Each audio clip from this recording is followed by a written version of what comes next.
Saya lanjutkan. Sekarang ini suratnya. Mohon maaf ini. Secara profesional harus dipertanggungjawabkan ini. Karena ini bukan lagi provokatif ketua kalau menurut saya. Adu domba institusi. Ini mereknya. Kejaksaan Republik Indonesia, Kejaksaan Tinggi Sumatera Utara, Kejaksaan Negeri Karo. Kata-kata di atas apa? Demi keadilan dan kebenaran berdasarkan ketuhanan yang Maha Esa. Segera. Kepada siapa ditujukan? Inspektorat Jenderal Kementerian Imigrasi dan Pemasyarakatan. Kepada siapa ditembuskan? Jaksa Agung. Wakil Jaksa Agung. Jaksa Agung Muda bidang tindak pidana khusus, bidang intelijen, bidang pengawasan, Kejaksaan Tinggi Sumatera Utara. Dan seterusnya sampai ke bawah. Anda mengadu domba institusi ini. Padahal substansinya salah. Bukan pengalihan. Anda bilang pengalihan. Ini penangguhan, saya pelakunya. Karena itu pimpinan, minta maaf Pak Kajati kita terima. Tapi kejahatan ini harus diproses menurut hukum pidana. Karena telah mengorbankan kita semua. Lembaga ini, saya pegang lembaga itu, amanah itu. Saya harus perjuangkan itu. Dan saya jalankan. Itulah justice delay, justice deny. 1 detik pun Anda tidak mengeksekusi itu tidak adil. Itu soalnya. Tentu orang bilang, udahlah Bang Hinca, kan besoknya putusan. Untuk apa dia pulang? Tunggu. Bagi masyarakat Karo, kalau dia sudah dibebaskan, ia wajib mencium tangan bapak dan ibunya, istrinya, anak-anaknya kalau ada. Karena itu saya mengerti budaya Karo. Antar Amsal pulang ke rumahnya. Agar kakinya menginjakkannya di depan pintu rumahnya. Karena dia mendapatkan keadilan hari itu. Lalu diupah-upah. Dan malam itu saya tanya, ini minta maaf lagi Ketua, saya jelaskan lagi. Saya perintahkan kepada mereka, kalau jaksanya belum juga datang, mampir kalian ke Kejaksaan Negeri Karo, supaya ditandatangani di situ. Kau yang tidak terbukti salah satu hasil masalah melakukan tindak pidana sebagaimana didakwakan dalam dakwaan primer dan dakwaan subsidiar. Lega, Amsal Sitepu akhirnya dinyatakan tidak bersalah dari kasus markup video. 3. Memulihkan hak-hak terdakwa dalam pengakuan, kedudukan, harkat, serta martabatnya. 4. Menetapkan tisuran yang telah dalam PPU 1 dinyatakan dikembalikan kepada pemerintahan dan supervisi kecamatan Dekat melalui saksi Christian. Waduh, Habibur Rahman tegaskan kami sangat kecewa dengan jajaran Kejari Karo. Kami sangat kecewa dengan jajaran Kejari Karo. Dan mereka membuat propaganda seolah-olah kita menyalahi prosedur. Padahal mereka lah yang terlalu jauh melampaui prosedur secara substantif. Kami akan panggil Kejari Karo beserta para JPU-nya besok.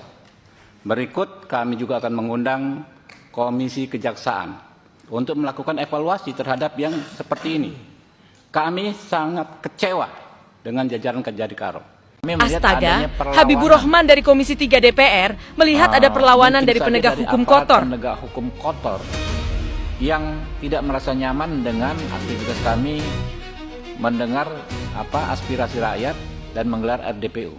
Mengejutkan, Kejari Karo beberkan bahwa video desain dengan video editing adalah double item per AB Amsal Sitepu. Tetapi seolah-olah item pekerjaan tersebut berbeda, yaitu dalam produksi video desain sebesar 9 juta.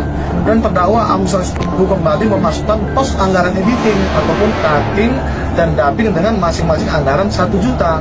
Di mana menurut ahli untuk bagian editing, cutting dan dubbing adalah sama dengan produksi video desain, sehingga untuk cutting, editing dan dubbing dianggap sebagai kerugian.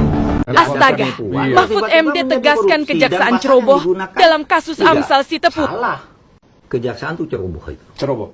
Ini clear ceroboh kejaksaan. Ceroboh. Saya kemarin melihat wawancara langsung dengan kepala kejaksaannya, sepertinya tidak menguasai, tidak mengikuti kasus itu sejak awal, sehingga jawabnya gelagapan gitu.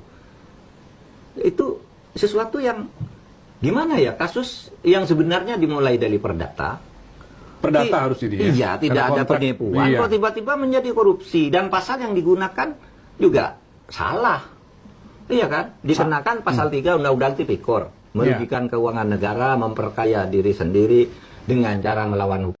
Wow, imbas kasus Amsal Sitepu, Hinca Panjaitan dari Komisi 3 DPR minta Kejagung copot jaksa yang terlibat. Jaksa Agung tarik segera. Karena ini mempermalukan institusi. Institusi kejaksaan ini harus kita jaga. Hanya beberapa saja yang kadang-kadang kejauhan. Nah, menurut kita karena ini sudah viral dan diketahui publik, sampai Komisi 3 sudah membahas, sebaiknya Jaksa Agung segera mencopot. Kajari, kasih Petsus, kasih Pel, semua yang terlibat di situ. Kalau istilah main bola kemarin ini ganti pemain, masih banyak lagi jaksa-jaksa yang baik.